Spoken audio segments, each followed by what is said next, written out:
కష్టపడి ఒక ఐఆర్ఎస్ ఆఫీసర్గా భారతదేశంలోనే ఒక అత్యున్నతమైనటువంటి సర్వీస్లో పనిచేసినటువంటి దేవి ప్రసాద్ గారు అధ్యక్షతన జరిగేటువంటి సభలో కొన్ని లక్షల మంది యువకులు, భావి తరాలకి సారథ్యం వహించగలిగిన యువకులు, ఈ జీవితాలు మీవే. నేను ఒక మాజీ న్యాయమూర్తిగా, ఒక జ్యుడిషియర్ ఆఫీసర్గా రాష్ట్రంలో అత్యున్నతమైనటువంటి సర్వీసు జడ్జి పోస్టును వదిలేసి ఈరోజు ప్రజాక్షేత్రంలోకి వస్తున్నాం. ఎవరి కోసం? మీకోసం, మీ బిడ్డల కోసం. దేనికోసం వస్తున్నాం? ఎందుకు ఒక ఐఆర్ఎస్ ఆఫీసర్గా, ఇన్కమ్ ట్యాక్స్ కమిషనర్గా రిటైర్డ్ అయ్యి ఈరోజు జాతి కోసం అహర్నిశలు దేవి ప్రసాద్ గారు ఎందుకు కష్టపడుతున్నారు? మీకోసం, మీ బిడ్డల కోసం. రేపొద్దున మీ బిడ్డల రిజర్వేషన్ల కోసం, ఈరోజు ఎంప్లాయీస్గా మీ రిజర్వేషన్ల కోసం, ఎంప్లాయీస్గా మీ ప్రమోషన్ల కోసం, ఇంటి పక్కన ఇంటి ఎదురు ఉన్నటువంటి వాళ్ళు పొలాలు ఆస్తులతోటి ఉద్యోగాలు చే వాళ్ళు లక్షలు సంపాదించుకుంటే మనకున్నది కేవలం ఉద్యోగం, రిజర్వేషన్లు మాత్రమే. ఆ రిజర్వేషన్లో కూడా కోత పెట్టినటువంటి ప్రభుత్వాలను ఎదిరించడం కోసం, మన భావితరాల కోసం, మన బిడ్డల కోసం, మన భవిష్యత్తు కోసం రాష్ట్రంలో, దేశంలో రాజ్యాధికారం సాధించాలన్న బాబాసాహెబ్ అంబేద్కర్ కలల కోసం మనం రావాలి తప్ప ఇది ఎవరో బొట్టు పెట్టి పిలిచే కార్యక్రమం కాదు సోదరులారా. ఇది రాష్ట్ర ప్రభుత్వాలకి మన దమ్ము చూపించాలి. రాష్ట్ర ప్రభుత్వాలకు మనం ఏం చేయగలమో చూపించాలి. ఈరోజు తెలుగుదేశం కూటమి ప్రభుత్వం చంద్రబాబు అధ్యక్షతన రేపు జరగబోయేటువంటి వర్గీకరణ, నేను మరలా చంద్రబాబు నాయుడిని ఈ వేదిక నుంచి ఛాలెంజ్ చేస్తున్నా.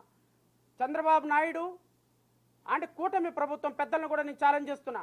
మాల సంఘ నాయకులుగా, మాల ఎమ్మెల్యేలుగా, ఎంపీలుగా, దళిత ఎమ్మెల్యేలుగా, ఎంపీలుగా ఉన్నటువంటి నాయకులకు కూడా చెప్తున్నా, మీరు వర్గీకరణ గనక మొదలు పెడితే, నేను I'm challenging from this platform, మీరు వర్గీకరణ గనక మొదలు పెడితే చంద్రబాబు నాయుడు తెలుగుదేశం పార్టీ ఈరోజు సిరియా అధ్యక్షుడు పారిపోయినాడు కదా దేశం వదిలి.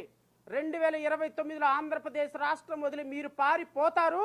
పారిపోయేదాకా మిమ్మల్ని పొలిమేర దాకా తరిమి కొట్టకపోతే ఈ రాష్ట్రంలో ఒక్క మాల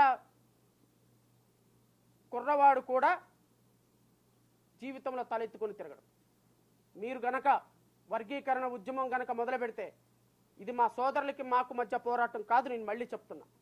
ఈరోజు ఈ వర్గీకరణకు కూడా అనుమతిస్తే, రేపొద్దున వర్గీకరణ తర్వాత మాదిగ సోదరుడు రేపొద్దున క్రిమిలేయర్ సిస్టంలో రిజర్వేషన్లు ఎత్తేస్తే, ఫస్ట్ జనరేషన్ అని రిజర్వేషన్లు ఎత్తేస్తే, రేపొద్దున ఒక రాజ్యాధికారం సాధించాలనుకున్న 22% ఉన్నటువంటి ప్రజలు 10% ఒకళ్ళు, 8% ఒకళ్ళుగా, 10% ఒకళ్ళు, 12% ఒకళ్ళుగా విభజించబడితే రేపొద్దున ఎలా సాధ్యం? ఈ వర్గీకరణ తోరెతుట్ట కలిపినటువంటి ఈ రోజు రేపొద్దున కలిసి మేము పోరాటం చేయాలి, కలిసి సాధించాలంటే ఎలా సాధ్యం? ఈ సాధ్యాన్ని అసాధ్యం చేయాలి అని, ఏ రోజు వీళ్ళు కలవకూడదని చంద్రబాబు నాయుడు పన్నినటువంటి కుట్రలో ప్రతి ఒక్కళ్ళు బలిపశువులు కాబోతున్నాం. నేను చెప్తున్నా కూటమి ప్రభుత్వానికి, మీకు దమ్ముంటే మీరు వర్గీకరణ ఉద్యమం కాదని రేపు విభజనవాదానికి సహకరించండి. విభజనవాదానికి సహకరించినటువంటి పార్టీలు, నేను మళ్ళీ చెప్తున్నా, జగన్మోహన్ రెడ్డి గోడ మీద పిల్లిలాగా అటొక్క కాలు ఇటొక్క కాలు వేస్తున్నావు. నువ్వు నిన్న గత ముఖ్యమంత్రిగా అయ్యావు అంటే కేవలం గుర్తుపెట్టుకో, మాల సంఘాలు, మాల నాయకులు నీ వెనక ఉండి మాల 80 లక్షల ఓట్లలో నీకు సింహభాగం పడింది కాబట్టే ఈరోజు మీరు మాట్లాడకుండా దళిత బిడ్డలు కొట్టుకుంటే మాకు హ్యాపీయలే, ఒక వర్గం ఆయన్ని, ఒక వర్గం మేము తీసుకొచ్చుకుంటాం, మాకు చక్కగా మా పబ్బం గడుద్దని మీరు అనుకుంటున్నారు. ఉద్యమం చేసేద్దాం, విభజన చేసేద్దాం, ఏం కాదు, మాకు మాదిగలందరూ ఓటేస్తారు, వీళ్ళు కొట్టుకొని చస్తారు అని చంద్రబాబు నాయుడు అనుకుంటున్నాడు. చంద్రబాబు నాయుడు మీరు పన్నే కుట్రలకి, కుతంత్రాలకి డిసెంబర్ 15 సమాధానం చెప్తుంది. డిసెంబర్ 15వ తారీఖున నేను అందరినీ రిక్వెస్ట్ చేస్తున్నా, రాష్ట్రంలో ఉన్న ప్రతి సోదరుని రిక్వెస్ట్ చేస్తున్నా, ఇది ఎవ్వరు జరిపే కార్యక్రమం కాదు, ఎవరి ఇంట్లో కార్యక్రమం కాదు, ఎవరు బొట్టు పెట్టి పిలిచే కార్యక్రమం కాదు. మన ఆత్మగౌరవం కోసం, మన భవిష్యత్తు కోసం, మన భావితరాల కోసం, అంతరించిపోతున్నటువంటి, కుసించిపోతున్నటువంటి మన ఆత్మగౌరవాన్ని నిలబెట్టుకోకపోతే రాజకీయ పార్టీలు మమ్మల్ని టిష్యూ పేపర్ లాగా వాడుకొని 5,000 ఇస్తే ఓటేస్తారు, వీడు మాలోడు, 5,000 ఇస్తే ఓటేస్తాడు, వీడు మాదిగోడు అని ఒక చులకన భావం నుంచి బయట పడాలి అంటే, భావి తరాలకి మనం ఒక పోలీస్ స్టేషన్కి వెళ్తే కంప్లైంట్ తీసుకోవాలి, లేకపోతే ఒక ఎంఆర్ఓ ఆఫీస్కి వెళ్తే మనకు పని జరగాలి అంటే, రాజ్యాధికారం సాధించాలి అంటే డిసెంబర్ 15వ తారీఖున జరిగేటువంటి సభకి కులాలకి, మతాలకి, ప్రాంతాలకి అతీతంగా మాకు ట్రాన్స్పోర్ట్ అరేంజ్ చేయలేదు, మాకు భోజనాలు అరేంజ్ చేయలేదు, మాకు పలానా వాళ్ళు పిలిచారు అని కాకుండా ఒక జాతీయ ఔన్నత్యం కోసం ఒక రిటైర్డ్ ఐఏఎస్ ఆఫీసరు, ఒక రిటైర్డ్ జడ్జి లాంటి కొన్ని వందల మంది, వేల మంది ఈరోజు స్వచ్ఛందంగా వచ్చి పోరాటం చేస్తున్నాం. అవతల పక్క ఒకే ఒక్క వ్యక్తి ఎమ్మెల్యేల సపోర్టు, ఎంపీల సపోర్టు, ముఖ్యమంత్రి సపోర్టు, రాజకీయ నాయకుల సపోర్టు, ఉద్యోగస్తుల సపోర్టు, ప్రధానమంత్రి మోడీ సపోర్టుతో సహా పనిచేస్తుంటే కనీసం మాకు ప్రజల మద్దతు ఉండొద్దా? కనీసం మీరు కూడా మద్దతు ఇవ్వరా? మాకేది రాజకీయ నాయకుల సపోర్ట్ లేదు.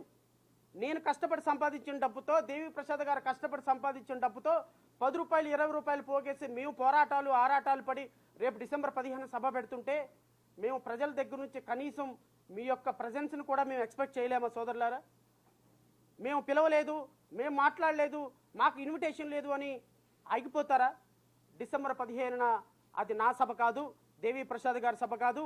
డాక్టర్ బాబాసాహెబ్ అంబేద్కర్ ఆలోచన విధానంతో రిజర్వేషన్లు తోసేయాలి, కోసేయాలి, తీసేయాలి అని చేసే ఒక ప్రభుత్వంలో గొప్ప స్థాయిలో ఉన్నటువంటి మోడీ చేసేటువంటి ఒక గారడీకి, మనవాదం ఒక పక్క, రాజ్యాంగం ఒక పక్క జరుగుతున్నటువంటి ఒక పోరాటానికి రాజ్యాంగాన్ని పరిరక్షించుకోకపోతే భవిష్యత్తు తరాలలో మనం తరాలకు సమాధానం చెప్పాలని ఒక ఆరాటంతో జరిగే సభ.